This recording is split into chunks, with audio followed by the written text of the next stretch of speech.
Check, check. Jeez, yeah. Hello? All right, I think we're recording here. All right. Mr. Wagner, welcome to the show. Little technical difficulties here. We're just kind of working through it. But Eric Tasker, Paul Wagner, this is the Flippin' Sticks and Throwing Lead podcast. We are back for another episode. This week, we have another guest. And even though typically our recordings have been at the Tasker studio for our guests. Right. We ran with it here. We got a little backdrop going. We're trying to just figure out what our setup actually is going to look like. But an old friend of yours, Zeke Espey, from an outfitter in Missouri, is going to join us this week. You've got a little history with them. Great people. Great people. We did a thing. We'll touch on it when we get with Zeke on here. But I first met him in Madison at a golf outing up there. And again, I always feel bad when I do these golf outings. I know who I am, so it's not that big of a deal. I know I wasn't a good baseball player, so I know this. So I can only imagine when I do these things and we do charity events and we do the MAC Fund, we do a lot of different things throughout the state, and I'm invited. I'm very grateful for it. Yeah. But the downfall of that is I'm happy to go. The downfall is that somebody actually pays money to supposedly get a celebrity. And unfortunately, you're a celebrity in all of our eyes. And right. I have been called a lot of things, but I haven't been called a celebrity. Okay. So these people came up from Missouri, great people, in the golf outing, and then they assign the person that goes to golf with you. I get assigned to him and his father and the people that his group came up and paid for. So that's how the introduction happened. And then I actually came back another year. I believe I went 2 or 3 years, I'm going to say. And I actually was there. I actually golfed with them. So things went good. It's that initial shock when you say, did I get Aaron Rodgers? Do I got Brett Favre? Do I get Giannis? Paul Wagner. Yeah, I know that guy. Who the hell is this guy? So anyway, things after that first initial shock that you didn't get the superstar, you get stuck with me. We always have a good time, and that's how that started with them. And it went multiple years as we were partners and hit golf balls around, and then find out that he's a hunter. And again, I'll get into this later. We do a lot of stuff for Wings with Wags. We do the fundraiser for many different charity events, one being the Honor Flight. We are very, very, very fortunate to do stuff with the Honor Flight, or not necessarily with the Honor Flight, but for the Honor Flight. And we do that for people to help them, subsidize those costs. And they donated a hunt, and that's how my relationship started out down there. I went down there for a hunt, and then we'll move forward. Yeah. So as we always do, we typically have the conversation, then we come back, we cut this as the intro for it. I have to figure out how we get a timer running for these conversations, because I feel like they're just getting longer and longer. And I'm like totally clueless how much time we've been recording for. So I don't even know how long this episode is, but it's a good conversation. It's fun to have like a Southern drawl on the show. I mean, it's just us two idiots talking most of the time. But it was fun to have a guest on. We asked a ton of different questions that we've had on our mind. I mean, I've never hunted with an outfitter. Wags, you went down there and you spent some time with him at his place. But for a lot of people that don't know what it's like to hunt with an outfitter, I wanted to ask some of those questions because I'm genuinely curious, but also just what can somebody expect as they're booking a hunt, planning a hunt, arriving for a hunt, and then in the hunt. I think that's good information for a lot of people. I agree. I agree. It is, especially when you give that kind of money away. It's intimidating. You don't know what to expect. This conversation went on very long. Like you said, he's got a Southern draw. Yeah. Then we also had him on the phone, so there was a delay. So the delay is something we always work with, but the accent is tough. There's a lot of things going on. So, but yes, he does, and obviously the conversation goes on for a very long time. Not everything was basically explain because of all that, but it's a very simple process with him. Right. Very self-explanatory. And I think regardless of what outfitter you go to, I think getting the information prior to and the setup as you do get there, everything is usually good. I'm going to say 90%, 95, 99% of your outfitters are all good-willed people. You always hear the horror story. Yeah. And I think those numbers are few and far between. Zeke and Espey and Mo deer hunting is definitely one of the good people. Very, very simple, down to earth, and whatever you want, he takes care of it. And we find that out through the conversation. Yeah. So as we always do, just cut this quick intro here. Want to give a shout out to our sponsors, Charisma Customs in Delafield.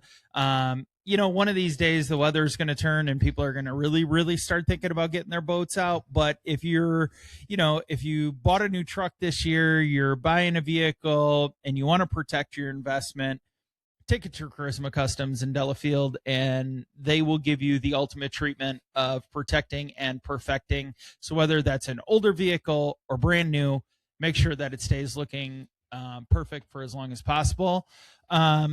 And then our friends at HHA, boy, the time is, I call it, when we talked earlier this week, I'm like, I don't even know what I have going on what days in April, but I know that I have a lot of shit going on in April.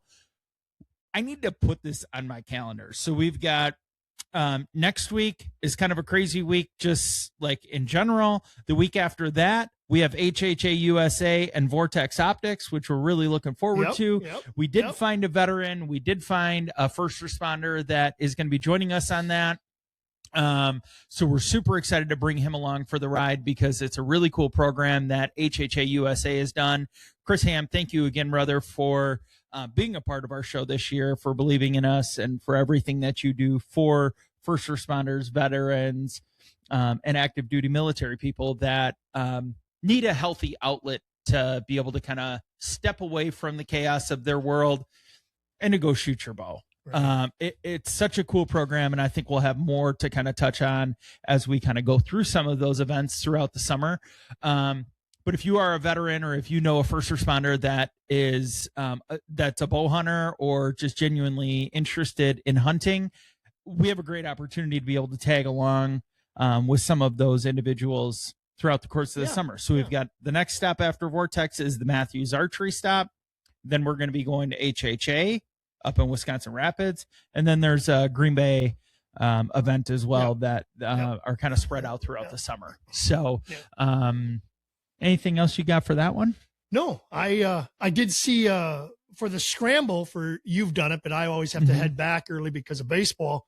But when you stayed out there, I saw our Chris had sent over a picture of our scramble. Yeah. Site. Very nice. So we've got this little sponsor, like a sponsor hole on a golf course. Station number 4 is the Flippin' Sticks and Throwing Lead Station. Yeah. How cool is that? That's super cool. Super cool. Thank you, Chris. We love to see it. Yeah.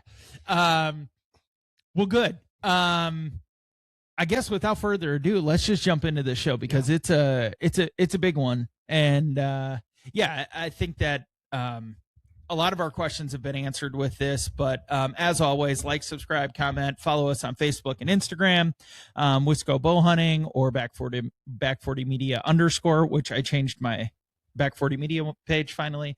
I just whatever. And then PWags _1967, or look for the beach picture. It's like the canopy. What is that called? A lanai. It's not a lanai. A lanai is a patio or a porch. Yeah. Whatever. Look for Paul Wagner on the beach. That'll be him. All right. Without further ado, here we go. Let's get into the show. Awesome. In Wisconsin, the stories start before sunrise. They start in a deer stand, in a duck blind, on the front deck of a bass boat. Welcome to the Flippin' Sticks and Throwing Lead podcast. With your hosts, Eric Tasker and former Major League pitcher Paul Wagner, this is everything outdoors. Hunting, fishing, conservation. The wins, the misses, and the memories that stick with you for a lifetime. Out here, you earn your stories, and we're here to tell them.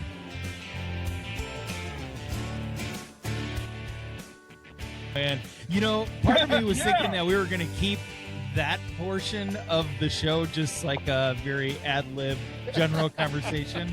I don't think we're keeping that in anymore. No, because I knew it was going to go to the gay porn guy. Okay. All right. Well, this will be a clean reset here. Okay, my bad. Sorry. No, we're all good. We're all good. But that was hilarious. Our faces just dropped when we all Googled it.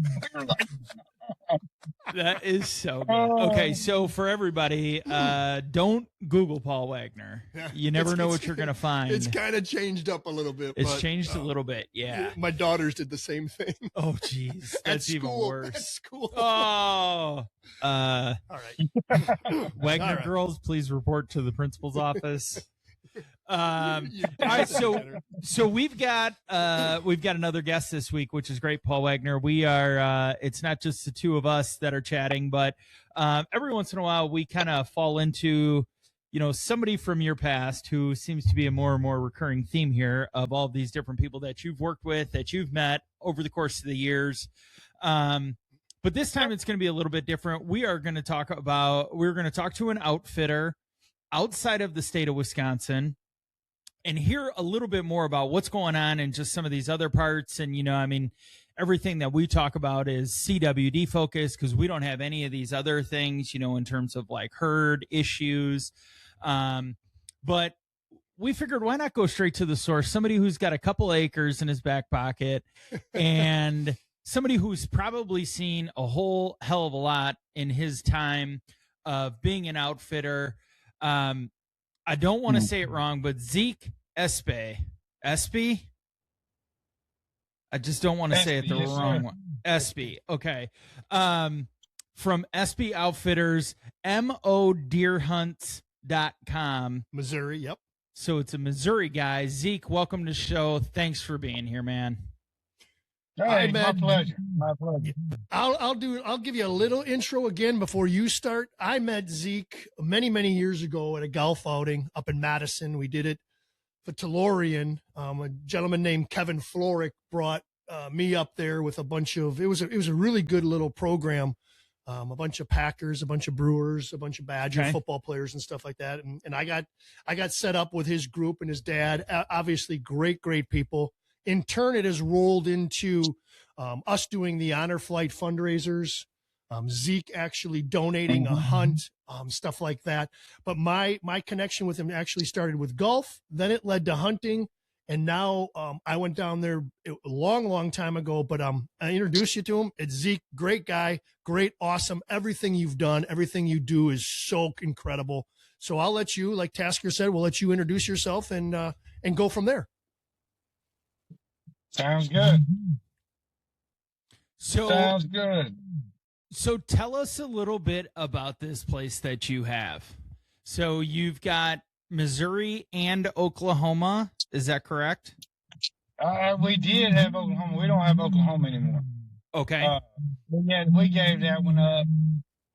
It was just, man, that was it was a lot to do there. Yeah.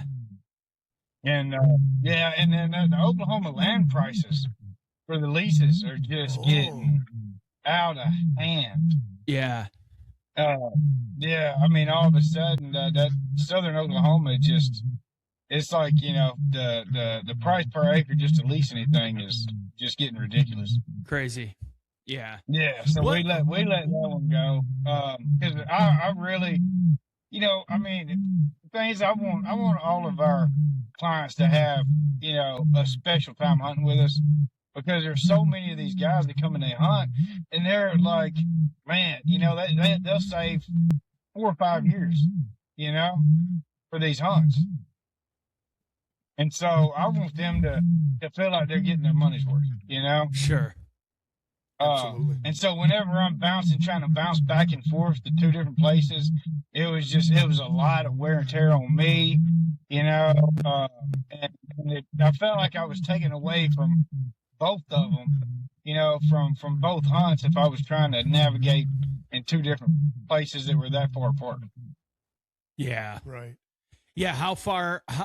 A lot of windshield time, I assume. How far apart were those 2 places that you had? Oh, it was to go to Oklahoma from where I'm at, we were like southwest Oklahoma. And so that was like a 14.5 hour drive. Oh. Yeah, and Yeah, it to doesn't get get there. any easier when you're flying back and forth because you can't like take stuff with you, and it just Right. I mean it racks up. So yeah. Well, let us know. Tell us. Okay, now that you're based strictly out of Missouri, I've been down there. We kind of mentioned some acreages and stuff, and the numbers were astonishing. So when Eric goes, a couple acres in your back pocket, we know you got more. Tell us more about the land. Tell us about how much you have, how you deal with leases. Yeah, Is it easier? Yeah. Yeah, so we got, for the deer hunts, we run on close to 5,000 acres now. Gosh. For deer hunting, I only take like 6 guys at a time. I'm really pressure based, if you start putting a lot of pressure on, it doesn't matter what you're hunting, deer, turkey, you can overpressure duck holes and everything else, like everything can get too much pressure on it. So I'm big on the pressure aspect. And I'm like, man, if I can just take less people and keep my overhead down. So, we don't have like a big, nice lodge with a pool table and a swimming pool and all of this stuff with it, It's just an old farmhouse. It's got 4 bedrooms in it and 2 bathrooms and a living room and a kitchen, it's simple. And 6 people is about right for that situation, Okay. I even got for the deer hunts now. I actually got ozonics. I don't know if y'all have heard of the ozonics. Yep. Yeah. So I got an ozonics that everybody that comes to hunt with us takes out to the woods with them. Oh. And nice. then they can also, and then I got a separate one of the sheds that was out there. We changed that into like a changing room. Okay. So I put like carpet and everything down in it. It's got chairs in there, and it's got the ozonics bags that are hanging up, so guys can come in, put their clothes in those bags, run the ozonics into the ozonics bag, to do the dry wash on them. Yep. And so I remember that stuff. Do it. The one thing you can't do is run that thing in your truck while you're driving for a couple hours, but you'll start feeling woozy, and you get enough of that ozone. Oh yeah, you'll fog yourself out of the truck real quick with that. Yeah. Oh yeah, it'll give you a sore throat real quick. Quick, because what it does, what that stuff does is it attaches to all bacteria and it kills, it kills bacteria, good or bad. So if you're breathing it in, that's a bad deal. That's a bad deal. Yeah. But, I'm all about we started. Control. Do what? Go ahead. No, go ahead. Oh, I'm saying I'm all about like scent control and stuff, all of that. And I always encourage everybody, to get like the like scent-free deodorant and stuff like that, when you're deer hunting. Yeah. And so there was one time this guy he was just every morning we'd get in the truck and it was stinking in the truck. Finally, I asked him, I was like, man, hey, bud, hey, what? I was like, are you putting like your deer scent and your deer lure on like your boots and stuff before you even get into the vehicle? Oh, no. And he's like, no, I'm not. And we're like, huh. So then I walk in there and I walk into the changing room and these guys are laughing. I'm like, what are y'all laughing? They was like, man, we just noticed. I won't say the guy's name, but they was like, we just noticed the dude was over here and he was getting dressed in the changing room and he had that Evercalm and was putting it under his armpits like deodorant. He thought it was deodorant. He had no idea. He'd been using it for like That's 3 where they days get straight. you. Oh no. That's where they get you though. I have a buddy that's close down here, and he did the same thing because Evercalm, they make like their sticks that you can rub on the trees, but then they also do make sticks of deodorant. He put Yeah. it on, and he said that he couldn't hunt for like a week because his armpits were so burned up by it because he was not using the deodorant. Really? He was using Yeah. like the calming stick, and he said his armpits like burned up so bad because of whatever chemicals that are in there. Just didn't, obviously those are like super sensitive areas on your body. He's like, man, I will never make that mistake ever again. I gotta be careful. I remember That's back. I remember when we drive into your driveway, house was to the left, and that garage was like to the right, where we'd hang deer, where you do all that stuff. Is that the building that you made into the changing room? I'm assuming. Yes, sir. Yep, it is. Yep. Yeah. Very, very nice. Very Yep. nice. So we're talking yeah, it looks 5,000. Does it? Yeah. I It's wanted to good. see some pictures of it too. So we'll go to that. Obviously you can tell us later about the website and stuff like that, and people can contact you. We'll go over Yeah, all yeah. that stuff. But Definitely. so we got 5,000 acres for deer, about 6. Right now, it seems like, so Wisconsin turkey season starts in about 2-3 weeks. Yeah. We have a youth hunt 2 coming weeks. up, and then season 1. You guys have already started. Missouri has already started turkey hunting. Is that correct? No, we haven't. No. Oh, you haven't. And then how many Season doesn't come on. seasons? How does that work? When does that go? Oh, we just have 1 3-week season. That's it. And how many hunters do you take? Well, see, and then for turkey, we take even less than what we do for deer. We take 4 guys per hunt on, for turkey hunts. And we run on probably, I get like another 4,000 acres for turkey hunts. So then we're running on Wow. 8,500 or so, acres, like 8,500 acres for turkey season. Jeez. This is so much. It's like a number that doesn't It's a even lot. seem Right. like palatable. Like that's Right. like an unreal number just to have access to.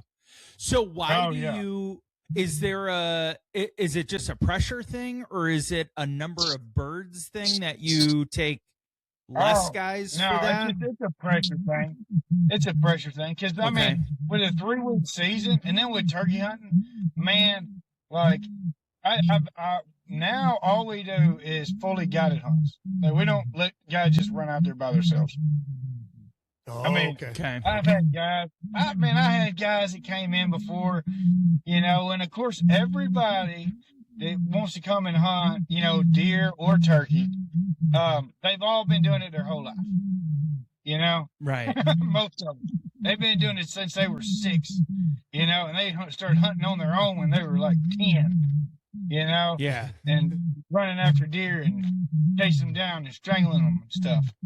Like they're just the woodsmen, Chasing And them so down it's and like- strangling them. That's good. So it's crazy. It's crazy. And, Like they it's they do funny you everything say that like though. Yeah, it's funny you say that though, because I can see exactly the person that comes to your place and is like, "Nah, I don't need anything. I'll go out. I'll be all right. I'll be fine by myself." It's Yeah. that knucklehead that's like, "I know how to do it. I can clean my own deer. I know where to. I'll figure it out. I'll just scout my way in, or whatever it is. Yeah. But they think they know everything." I'm sure you get that a lot. Just, people who obviously are at the point where they care enough about hunting that they're going to pay to come to an outfitter. They want to hunt a different state, whatever the reason might be. How do Yeah. you guys kind of handle that, us Wisconsin boys versus Missouri or Oklahoma or Alabama or wherever it might be across the country? Everybody hunts a lot of different ways. Do Right. you, when somebody comes to your outfitter, do you have like almost like a welcome reception, or like do you sit everybody down and say, okay, here's our 5 days. This is kind of what our game plan is going to be. Do you kind of set the tone on the front end and say, hey, this is kind of how we operate. This is what you can expect. This is how our days are going to roll for the next 5 days.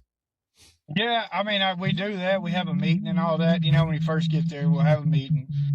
You know, for our deer hunts. Now, deer hunters aren't near as bad as the turkey hunters. You know, the Really? deer hunting aspect of being an Interesting. outfitter is you get guys in for the deer hunts that over expect. You know, they act like it's since they're paying. I tell everybody the same thing over the phone, and I'm like, hey, I tell everybody this: if you're thinking about booking a hunt with me, then you know, booking a deer hunt, then and I'm like, hey, put yourself in a position of you spend all this money, and now you end up going home after hunting for 5 days without a deer. And are you going to be upset by it? Yeah. And they're like, well, you know, I don't know. I'm like, well, think about that first, because I would rather people come and hunt with me to come to have a good time and to have a good hunt. But if they don't kill something, you know, then they've already kind of set their mind to that expectation. You know, because Yeah. I've Set never the had a level low. week. Yeah. Yeah, I've never had a week, man, where like it didn't matter how good a deer were moving. I had never had a week where everybody in camp killed him. You know, Yeah. Oh. it's just not when you're hunting free range wild animals. That's tough. But now turkey hunts, the turkey hunters, they're the ones that, man, they're like, oh, I can call. You get a bird anywhere close to me, I can call them in. You know. I'm like, golly, guys. Like, Yeah. you Well, know, me and Wags I are mean, the you can opposite get 'em way. out We're there like, and they yeah, sound we'll like make a little bunch of herd dogs. noise. Oh, yeah. Yeah. Yeah, I me and mean, Wags I will make a literally, bunch of I had noise, a but guy. we don't know what we're I saying. had a guy that was there, and his buddies were like, "Oh yeah, we let him call all of our birds in and all this, you know." But the whole time he hadn't even been calling like this for the first day of his hunt. He never called, so I was like, "Man, I want to hear this guy call." Jeez. They seem so good Yeah. at it, and now I'm telling you, he Yeah. started cutting loose on this mouth call. It sounded like a dog had gotten his foot caught in a trap. No. I mean, it was bad. It's so. I was like, See, hey, so you were expecting Mark Drury, and you got Eric Tasker and Paul Wagner calling. oh man, I'm telling you, it was so terrible. I had to shush him up because I was like, hey, wait, I think I heard one gobble. Hear that? And so that made him be quiet. You know, Yeah. and then he started. Oh you know, I my was like, gosh. hang on, let's give him some time. Let's see what he does Yeah. next. You know, but yeah, because I mean, I was like, man, he's gonna scare everything out of the whole county. So when you guys do your turkey hunts, just because it's turkey season here, we'll get into deer again, but with turkeys, do you hunt down by you? Do you hunt more timber or do you hunt egg fields? Because we generally, I shouldn't say we generally because I don't know exactly, but we generally hunt like the edges of egg fields. We follow them to roost, find out where they're roosting. When they land, we try to call them into the field. We don't, or I shouldn't say, I don't necessarily sit in the timber. I don't sit in the timber and try to bring them to me. I try to give them a little bit of time, land, get off the roost, kind of catch their bearings, find out where that hen is or where that yelp's coming from. And then they move into the field. I don't try to get them right out of the roost. How do you do? And what are your tactics for Missouri? Is it different than Wisconsin? And how would you compare it? Oh, well, honestly, I've never turkey hunted in Wisconsin. But I definitely, we definitely hunt more of the fields. We do that. And then we'll drive around. If we don't get one right off of the roost a lot of times, then we'll just drive around and try to spot one in the field. And then we'll try to get up on him that way and get closer, call at him, call him in. And then hopefully the guy can get a shot. I mean, I've had some winners come and hunt, with me. I mean, like some really guys that I was like, what? I mean, you can look on my Facebook page even. Like I got some videos on there of our turkey hunts, and And on one of them, I'm sitting there on video, and I'm telling this guy, you can hear me saying, "Hey, he's right here. He's right there. He's right there. Just put your gun up and shoot him." And he's just looking and looking and looking. And we had walked for like 25 miles to get this bird. I mean, it probably wasn't that long, but it was a long walk. It was a really long Felt walk. like it. We were working him. And finally got this bird to come in, and I'm like, there he is. He's right there. And then on the video, I see him. I'm like, dude, you better get him. He's fixing to go. And the guy's just looking and looking. I'm like, he's right in front of you. Literally right there. And you can see the bird clear as a bell on the video. And then you hear me go, never mind. Oh man, I think the opposite would be true for us. If we see a bird and it's anywhere close to us, we're probably shooting. I don't think there's any doubt about that. I mean, if it's inside of 60, maybe I might start shooting. You can't knock anything down if you don't throw any lead. Yeah, that's exactly right.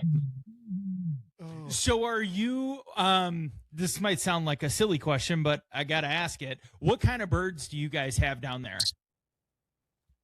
Man, we have like a mixture. We do. Okay. We got, they're just kind of mutts. Okay. They're mainly Eastern. So it's not like truly they're mainly supposed Eastern. to be Okay. Eastern, but then they'll have different, some of them will have like lighter, that lighter ring around the top of their fans. More like a Merriam. Some of them will have more of God, a little more like a little more like Rios. There'll be a smaller body birds. But like if you kill an Eastern, like a true Eastern here, normally they're going to be around that 25 to 27 pounds. Yeah. That's a big bird. But then, they're big birds, yeah. But then when you kill like the hybrids and stuff, and they might have 1.5 inch spurs on them, but only weigh 21 pounds, Wow. So, yeah, but that's the difference in the body size of them. But it's just like the Department of Conservation. They released a lot of different birds, and you can read a lot of articles about what kinds they released and what places, and then they just kind of migrated around and just kind of interbred and all of that. But is Missouri so Missouri? Yeah. Is that an over-the-counter tag? Okay, you have a 3-week period. Yeah. Can you? Yeah. We can just come down as a non-resident.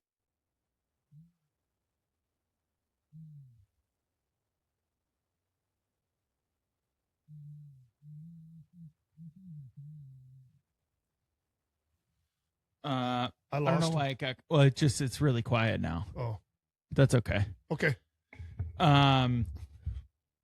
Okay, so Easterns, because we have a special relationship, the state of Wisconsin and the state of Missouri, with our birds. Yeah, and that is didn't we trade the grouse or like partridges or something for the Eastern turkeys back in the day?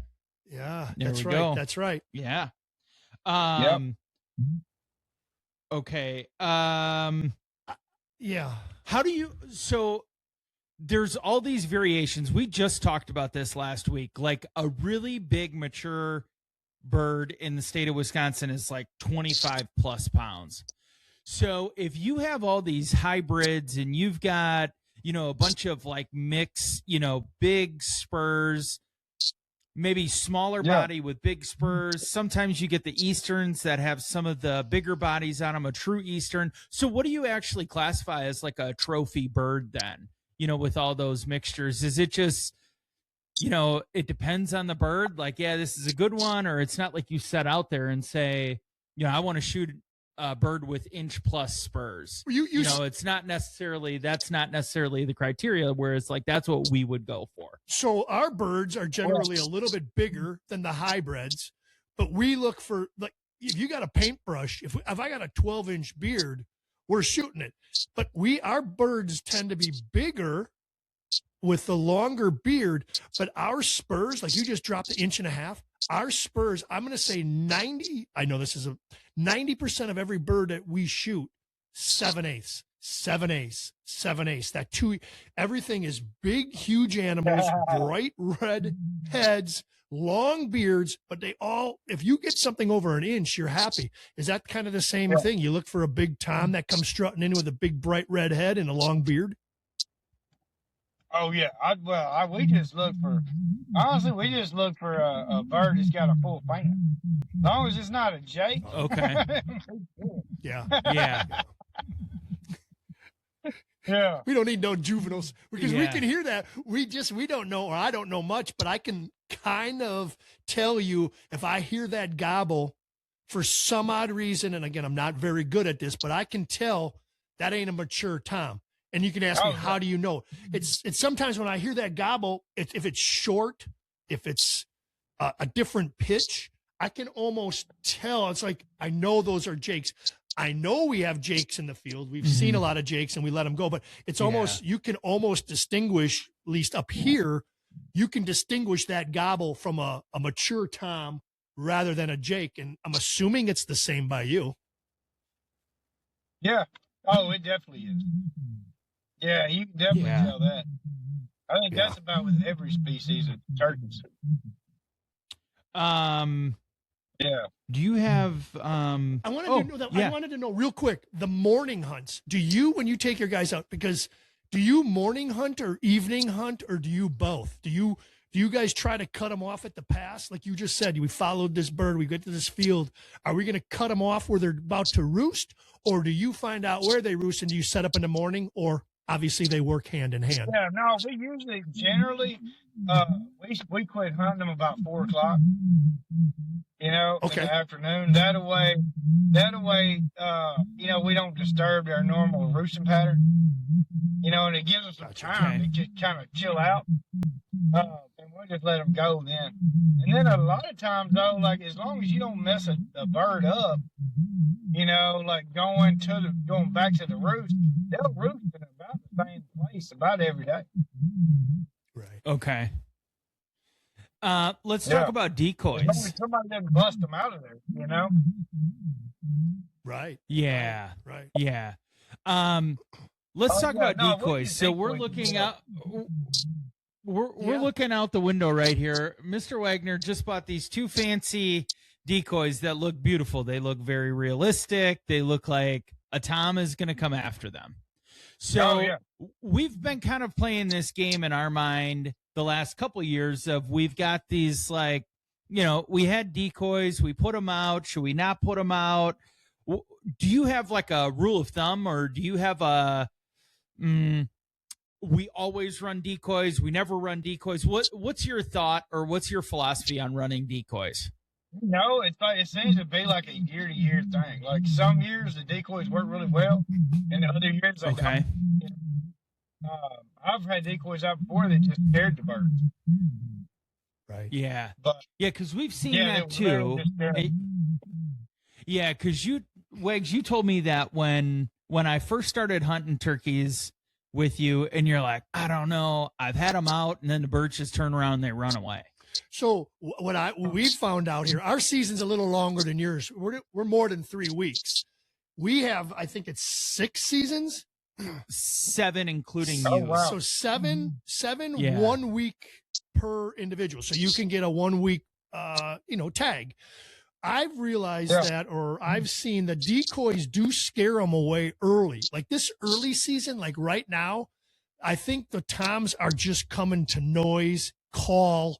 You can do anything and you can bring them in. As the season gets later, people start shooting them and there's lead flying and less birds, less hens are to be bred. That's when the decoys seem to work more. The decoys for me seem to work more late season rather than early season. Early season, you can almost, like you said, you could have your buddy or one of your clients come over here and sound like a screeching dog, and the toms will come out in the early season. Late season, those toms will be like, what the hell is this guy doing? It sounds like a dog. Yeah. It's, I mean, yeah. And a lot of it too is just the different birds. Because birds have different personalities. I mean, we have some birds out there, that were part of like a group of, like, let's say like 5 toms. and we Yeah. killed 4 out of the 5 in that group. And then there's just this one Tom in that group that now is just so he's seen all of his buddies die, you know, going to those calls, and now for some reason some of them, like, he'll be so spooky that he's like, nope, I'm not. He won't ever go to a call again. You know, you start calling at him, and Yeah. he'll literally turn around and walk the opposite direction. I mean, at 600 yards away, he'll look up and look around, and just be totally by himself. And you just hit a call, and he's like, nope, he'll turn around and go straight the opposite way. Nah, I'm good. I'm I'm good. I'm not falling for that trick. Crazy. Yeah, but Yeah. then they're that smart at that. But then you run up and they're in the middle of the road, and there's like one of those square wired hog ring fences, you know, down the side of the road, and they start running away from you in the truck, and then you pull up there, and they're literally just bouncing off this fence 5 feet from the truck, and you just hop out and grab one of them. And then, you know, they forget they could fly or something, you know, and you're like, how are Yeah. they this dumb? But then they're that smart. Yeah. It's so Oh, frustrating. that's good. Yeah. Yeah. Oh, that is good. Okay, you got any other questions about turkeys? Or Or should we switch back to now deer? you can go back. Yeah, go back to deer. Okay. Yeah, because the deer, it's just turkey season now, so we're kind of getting into it. And the real last thing I'm gonna do is like the decoys. So it wasn't like I bought these big fancy decoys. I went up to Cabela's or Bass Pro Shops and got these solid form ones, and they're nice and they look really good. I don't know who Flex. Somebody made them, Avion or something, but you get a good package for, like, say $80. I got 2 hens. I got a breeder hen and then a regular hen, a feeding hen. And it is good because I've tried so many times to buy those inflatable ones for $15. You put the stick up and you got to pull it out, fold it up. And I'm like, you know what? This ain't working no more. So I told Yeah. Tasker, I said, I'm just going to take these points from Bass Pro Shop, and I'm just going to get some, bought a bag, and we're going to keep them, and we will use them for late season. But that's how this turkey thing came up. This is how the decoys came up, because we're right in the middle of it. But now I know Tasker has a bunch of questions about deer. He wants to know about, obviously, your regs, all that stuff, because that's kind of our next interest as soon as we get through the summer. Yeah. So, I guess I don't even know where to start because I have so many questions Yeah. about it.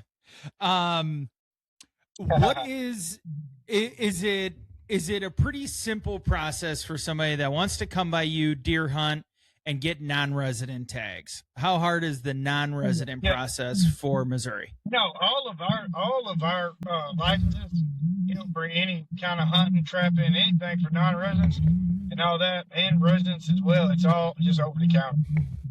Yeah, so it's pretty simple. So it's very similar to Wisconsin, where, you know, if somebody wants to come and hunt here, it's not like there's a lottery for it. It's not like there's, you know, like we're going to pay $25 and we might not get a tag, but, you know, you will pay the freight it's not like that. on your non-resident. No, you just pretty much just go to, you know, Walmart or Bass Pro Shop or wherever, and, you know, wherever sells tags, and you just get a tag. Okay.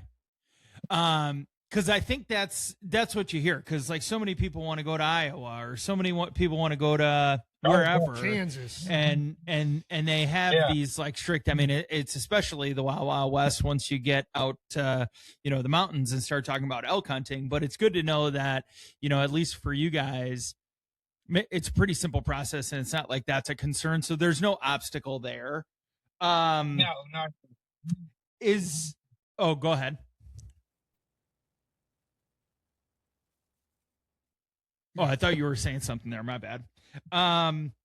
Anything different between archery and crossbow tags? Is there like an extra fee? Do you have any restrictions or anything for your hunters with a crossbow versus a compound? No, there's not. There's not. It's the same archery tag and everything. Okay. Yeah. So an arrow is an arrow. A lot of times, I'd rather guys shoot crossbows, honestly, because most individuals these days just don't have the time to practice with a compound. takes Right. a lot. Yeah.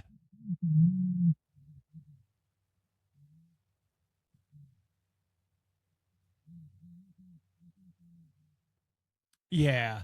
Yeah. Well, I can say that I shoot my bow quite a bit. So I'm glad that I'm not one of those people. But like if me and Wags came down, Wags, you'd either be thinking about that and saying, okay, we're going to go, we're doing this hunt, we're paying to go down there. I should probably shoot my bow a bunch this summer. Right. And it's just amazing to me that from the sounds of it, that some people don't take that initiative because, I mean, it's just disrespectful to the game. And you'll be chasing blood trails and lethal hits and stuff like that. So I get it 100%. Yeah. So that's good to know. Sorry, my ass is a little sore from sitting on this seat.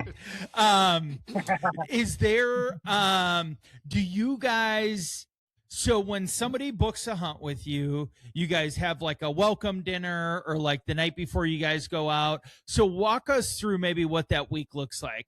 From what I saw, there's like a week, September 15th to the 19th. That's really early season. That work out perfect for me because I can hunt opening morning here. I can pack up my stuff, drive down on Monday, hunt Tuesday through Saturday with you guys, come back and still have the whole season ahead of me. What does that week look like when somebody comes down to spend the week with you guys?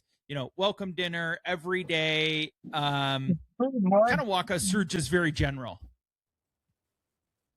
Yeah, like the early season, I wouldn't ever expect like guys to sit all day like I would like if they come in there hunting during the rut, during the rut part. Okay. So like an early season hunt, of course that's a different hunt than like your rut hunt. It's gonna be a different hunt than like your muzzleloader, your December hunt, December, January hunt. Okay.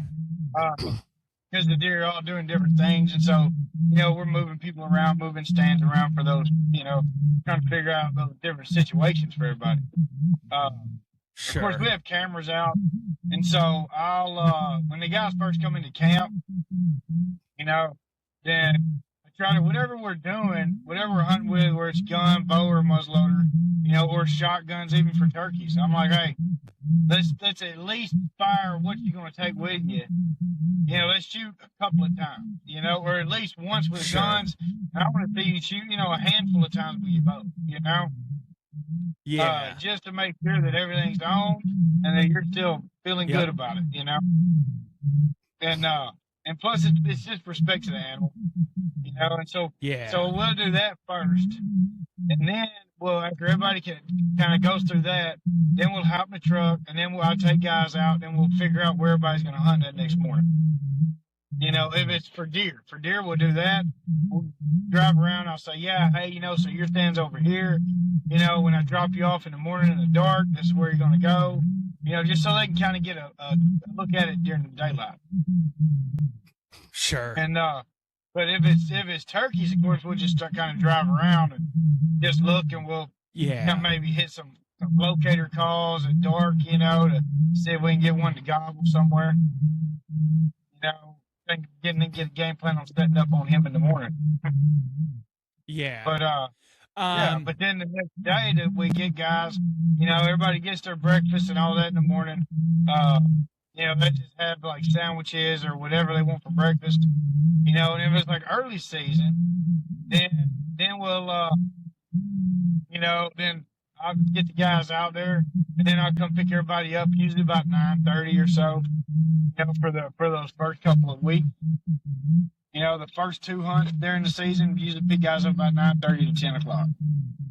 Okay.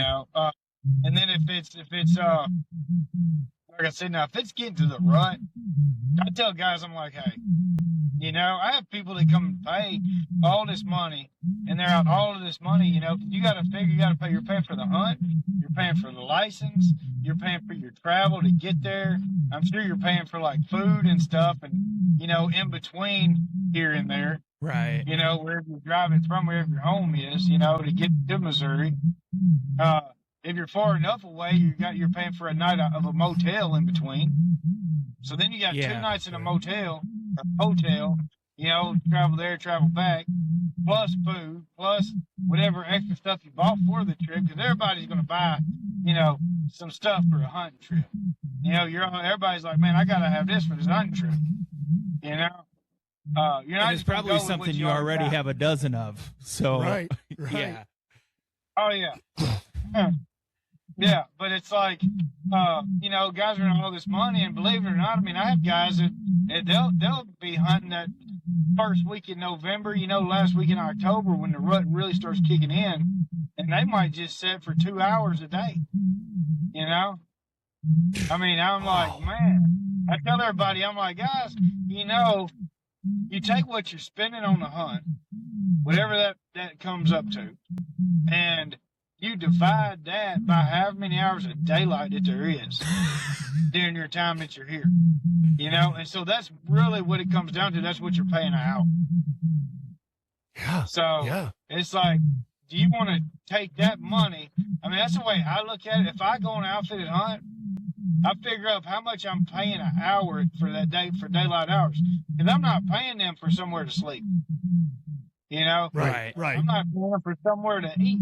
I'm paying to go and hunt. And so, I mean, you're not worried about where you're sleeping. Right. No, I can sleep. I can sleep anywhere. I'm waterproof. Yeah. And so it's like, I mean, heck, man, I'm like, dude, y'all are spending all this money. So I literally sat in Montana. I went on an antelope hunt up in Montana and sat in a ground blind when it was 105 degrees in August. For like 16 hours. That sounds bad. Oh, man. Yeah, man. Yeah. And you're so hot, and I'm looking at this little pond. This little pond is half dried up though in front of me, and I was just sitting in there, and I'd be thinking, man, I bet that feels good to go jump in here in a second. Yeah. Come about 1 o'clock, 2 o'clock in the afternoon, I'm like, man, I'd like to take a little spin in that. Yeah. But then you got cows also out there and they're wading around, and you're like, oh, I don't know what I might catch. Yeah. So, I mean, you'd probably be worse for wear after you go through that. I'm sitting in this blind in just my underwear, my bow's sitting there, and I got on my socks. I got my boots off and just got my feet sitting on my boots, in this blind, sitting in this chair, nothing but underwear on. Oh.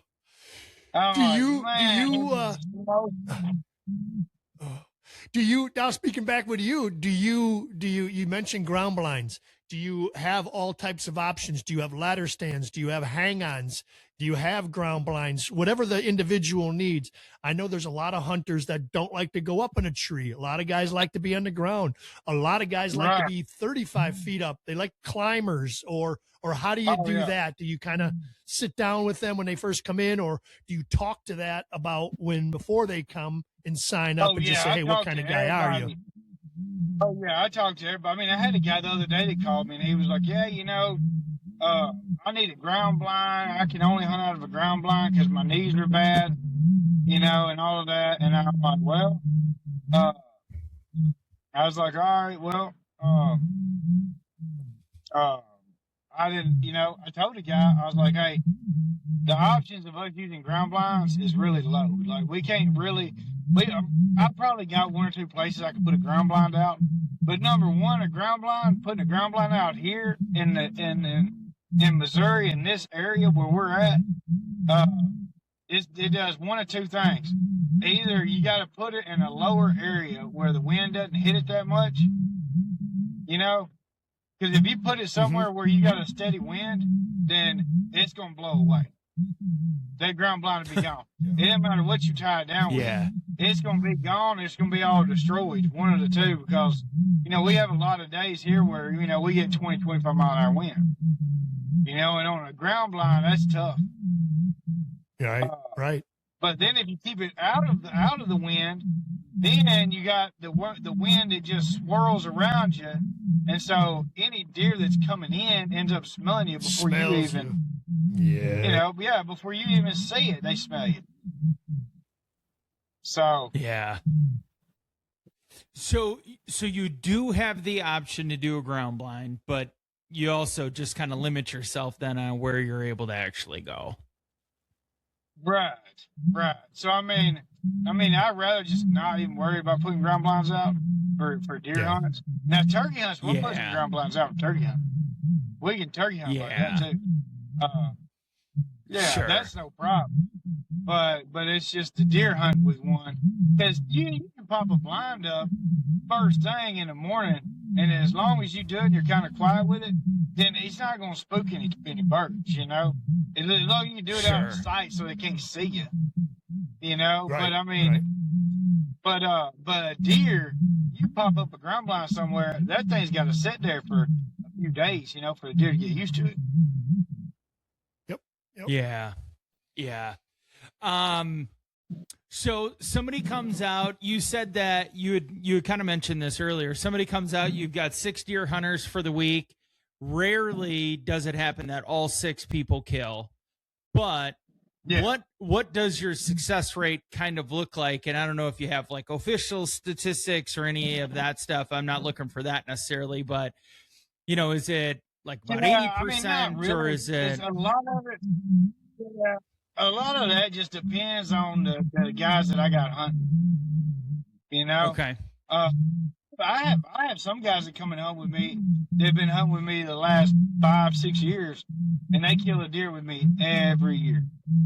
But Yeah. but they hunt hard, you know, and they pay attention. They're not sitting there on their phones scrolling through Facebook or doing, you know. I mean, I've had guys that they come in and I pick them up, and they're like, "Oh man, it was the craziest thing." I'm like, "What's that?" They're like, "Man, I was sitting there on a conference call, you know, and some does came walking out in the field." I'm like, what? Like sitting here talking like me and you were talking, you know? Like we're talking here, and he's Yeah. sitting in the deer stand after he's paid all this money for this hunt. He's gonna sit That is there on the crazy to conference. me. I've had guys that come out and they take iPads or just their phones or something. But some guys I've seen them take iPads with them and have headphones they put on and sit there and watch movies. Yeah. Yeah, Watch Jesus. movies. it's like so. I mean, Jeez. yeah, literally sit and watch a movie. It's crazy. It is crazy. So do you have you know, a lot of times we'll see, especially like as you get into like Buffalo County and some of those spots across the state of Wisconsin, do you have any other like not restrictions, but do you have like a class of deer and like a minimum per se of hey, we're only going to shoot 130 minimum. Okay. Is that 130 minimum? Excuse me. Is that put on by you personally, or is that by the state of Missouri? No, that's me. Yeah, that's me. And what? Because I mean, And what does the state of Missouri? Okay. the state of Missouri requires in our county it's 4 on one side. It's got to have 4 points on one side, counting the brow time. Okay.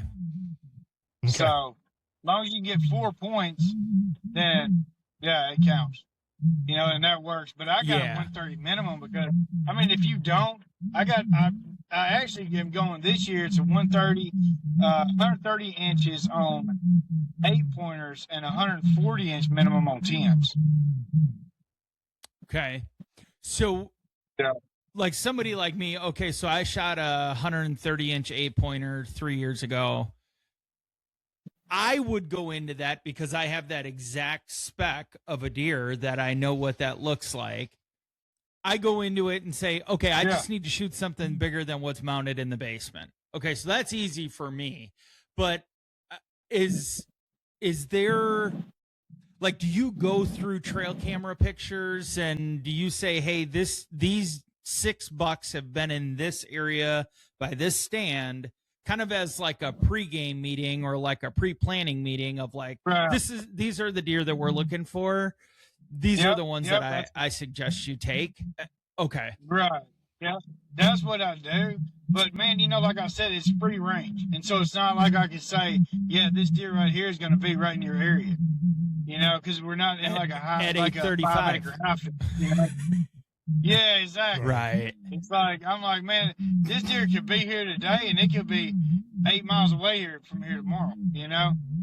And so what I tell everybody, I'm like, hey guys, look, you know, I go through, I have pictures and all of that, and I put them on the TV, and I'm like, this is what we're looking for.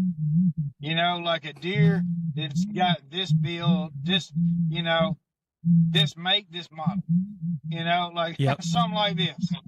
You know, that's what we're Right. is a deer like that. Yeah. You know, you're looking for the, you know, the main beam to go out past the tip of the nose when they're turned sideways to you. You know? Okay. That's what you're looking for, you know? You're looking for the, you know, you look for if you can only see if it's to the side of you and you're only seeing 3 points right there, then you want to make sure those 3 points are really long. Because he's most likely not going to make 130 inches. You know, like, and I tell guys, I'm like, hey, you know, look at the way the belly and the body look, you know, on them. Like, if they look just massive, then they're an older deer, you know? And that's really what I'd rather push is age. But then you start trying to push age, and then you have all these guys on the, you know, they're on a 5-day hunt on the 4th day and the 5th day of the hunt. They shoot this deer, and they're like, oh, well, he's big compared to what I hunt. He's big compared to that. Well, that doesn't matter what you're comparing him to. It's his actual age, you know? And when you shoot a deer that's 110 pounds, and don't tell me that that's a big deer compared to what you normally hunt. You know, I'm not that. Yeah, what are they hunting? Yeah, I'm like, well, you had never hunted before, have you? Yeah. I had a guy one time that came in to hunt with me, right? And I wasn't sure if he was, like, I knew he was some nationality.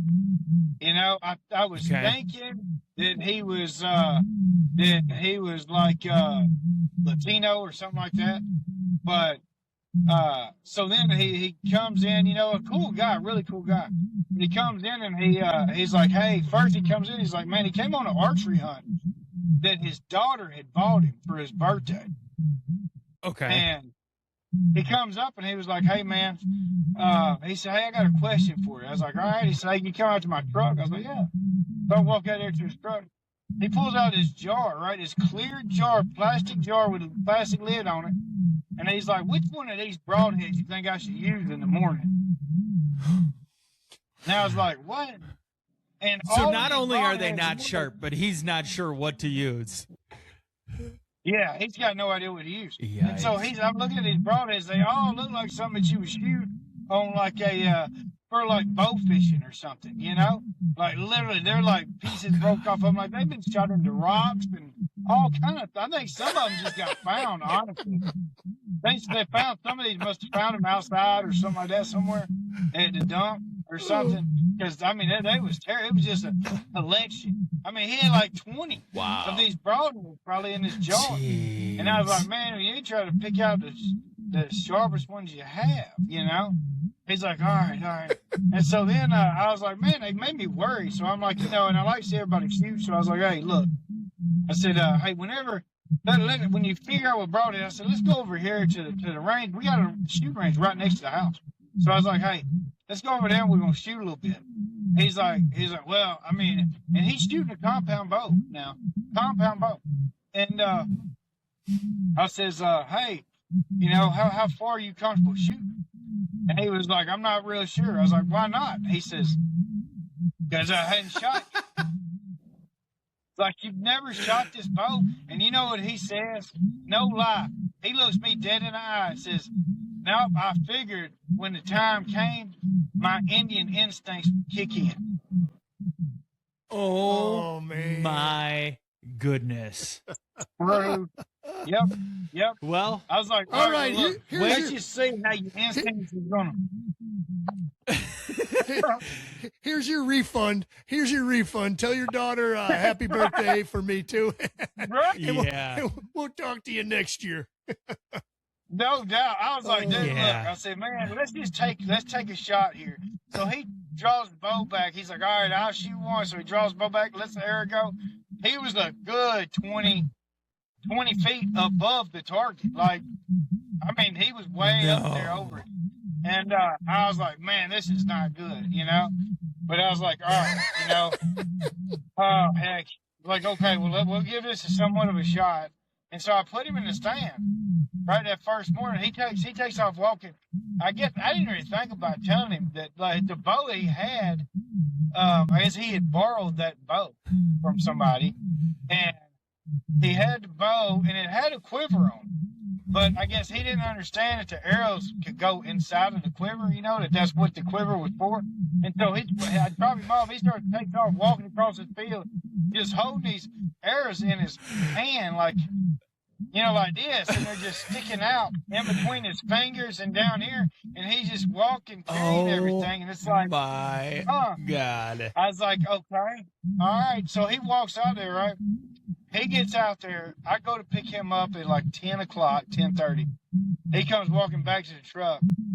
And I was like, man, did you see anything? He's like, yeah, I did. And I'm going to tell you, this dude had probably one of the best hunts you could have. Like, he watched 2 deer fighting. He watched a buck breed a doe. And he was like, yeah, they were probably about like these 2 that you have in the lodge, you know? And I was like, really? Like, which 2? He's like, these 2 right here. And I'm like, those are 160-inch deer, you know? And so he watched like 160-inch deer fighting. And then watched one of them breed a doe. Saw like 12 deer that morning, I think, all together. Saw the one of the bucks, one of these bigger bucks, you know, running some other smaller bucks around away from a doe. Saw like 15 turkeys that morning and a bobcat. Walked right under his fence. Go and figure. I was like, man, What a birthday gift. That was an exciting hunt. And he was like, yeah, you know, I don't think this hunting thing is for me. And he went back to the lodge, packed his stuff up, and left. No. Did he really? I was going to say, well, at least you didn't have to worry about him hitting one of your bucks, because he probably would have shot it 20 feet over the back. Oh, yeah, I wasn't worried about it. Yeah, I was like, yeah, he's not going to hit anything if he shoots at it, you know? I was trying to think through, like, why were you okay with letting him go out there? Yeah, right. It worried me, him being out. It worried me more. I wasn't really worried about the animals. I was worried more about him being out there by himself. Falling out of the tree. Yeah. Oh, my Like, gosh. one of his arrows, because I was like, man, I told him when he got back, it was first thing in the morning. He's walking off, and I see him, and he's, you know, 80 yards from the truck, carrying all of his stuff. And I was like, man, I need to tell him about that quiver. You know, and I was like, well, I'll tell him about that whenever he comes back in, you know, which I did end up telling him that his bow has a quiver on it. But I was like, man, you know, but I'm telling you, in this business, we run across so many different things. I can only imagine. Yeah. Man. Wow. Oh, yeah. So I guess I have like one final kind of like follow-up thing, or 2. One, so I'm going to give you a specific example. My dad, 71, 72 years old. He has been hunting for 55 years. Okay. And this year, where we bow hunt in northern Wisconsin, I'm probably 150-ish yards away from where he is. We both got our stands and we both are set up. And this man does not pass on deer. Okay. If this man sees a deer, he's shooting a deer. He passed on like 5 deer this year, and it was the most proud I've ever been of him in the woods, because I knew how hard that was for him. And a small buck circled through. He did not shoot it. I think it's the first time he's ever passed on a buck in his life, no matter what size. That deer made the mistake of walking past me and right back in front of him, and it stood in front of him for 10 minutes before he shot it. I couldn't believe that it, A, stayed there that long, but also that he actually did end up shooting it, because it was like one of those things where it was like so long that I didn't think he was going to shoot, and then all of a sudden I heard the whack, and he was able to harvest this buck. So I'm sure you see all kinds at your outfitter. Do you have people that actually, do you have guides that will actually go with these guys and sit with them and say, hey, I don't think that's the right one? Or do you just try and give them enough framework to make their own judgment call and say, look, these are the deer that we're going after. I try to give them. It's your responsibility to do that. Right. Yeah.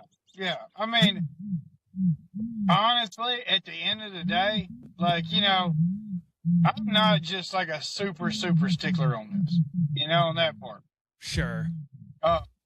If a guy shoots a deer that's a 225-pound deer and it weighs, it weighs 225 but it scores 120, 122 inches, then I'm like, all right, I can see. That's a big deer. I can see, and I'm not gonna lie, I've had deer that guys have shot themselves, and they're like, "Man, we think he's gonna score it." And I'm like, "Man, I think he's gonna be up there pushing 150 inches." And then we score the deer, and he's like upper 130s, and it's like, wow, okay, that really fooled me. That got me, because some of the way some of these deer's antlers are shaped are just, it's difficult to tell, but there's so many websites out there, and there's so many things that you can do to try to make sure that mistake doesn't happen. Right. And at the end of the day, we're all grown men, and it's like, we got a fully developed frontal lobe at this point, So it's like, well, maybe.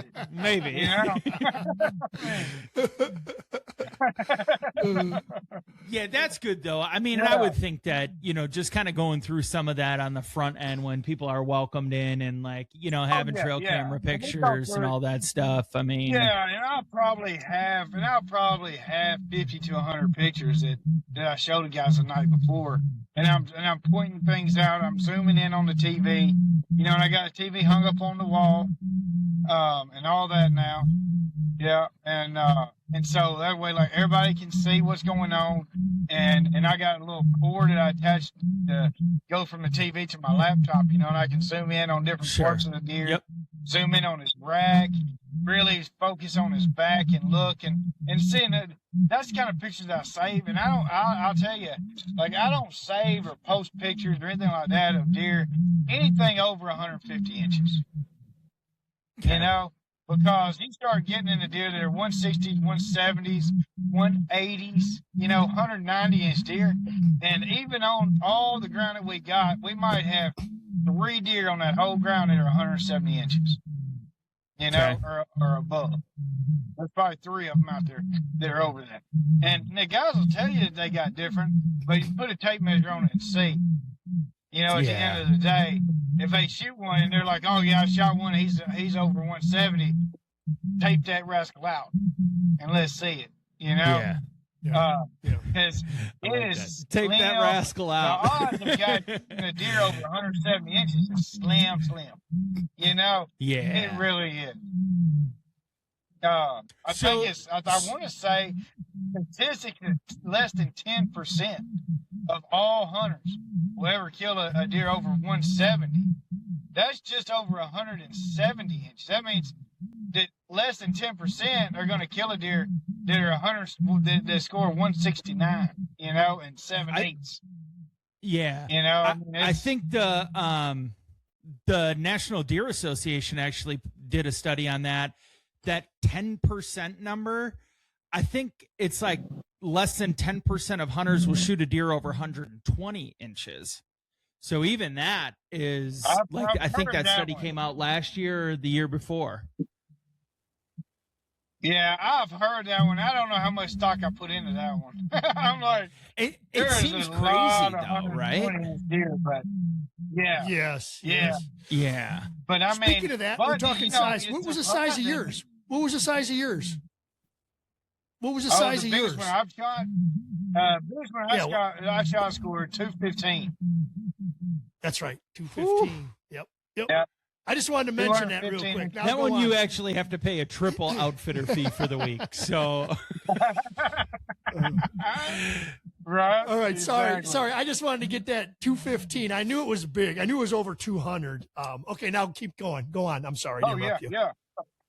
No, I was saying it's surprising how many guys, man, are like, hey, look, I've shot all of these, I've shot all kind of deer that are 130 inches.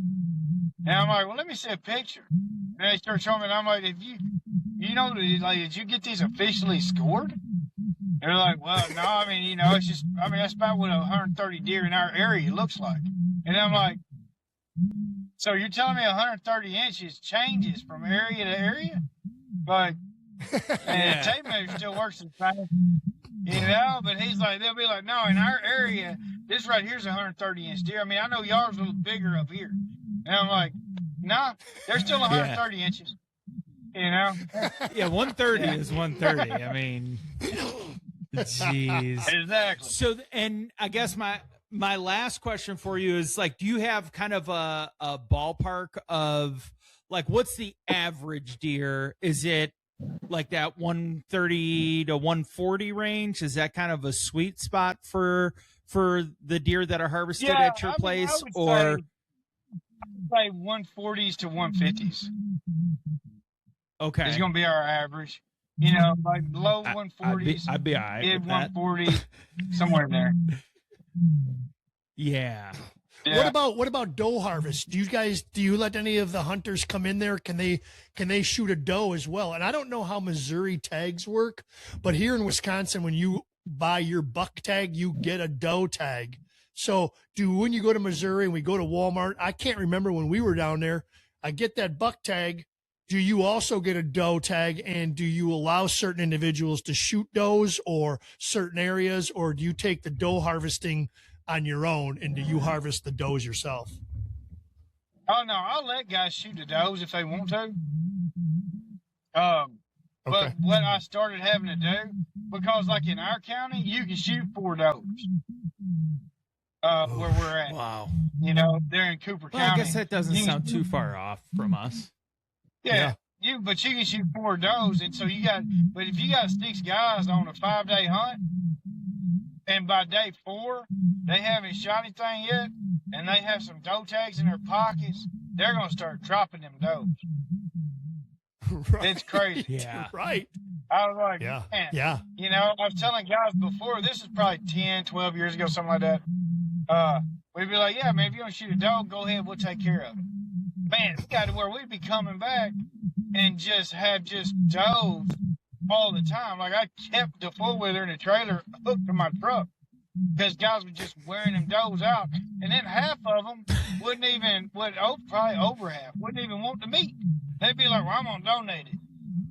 And so I'm like, hey, you know what? So I came up with this rule. I was like, hey, guys can shoot does if they want to.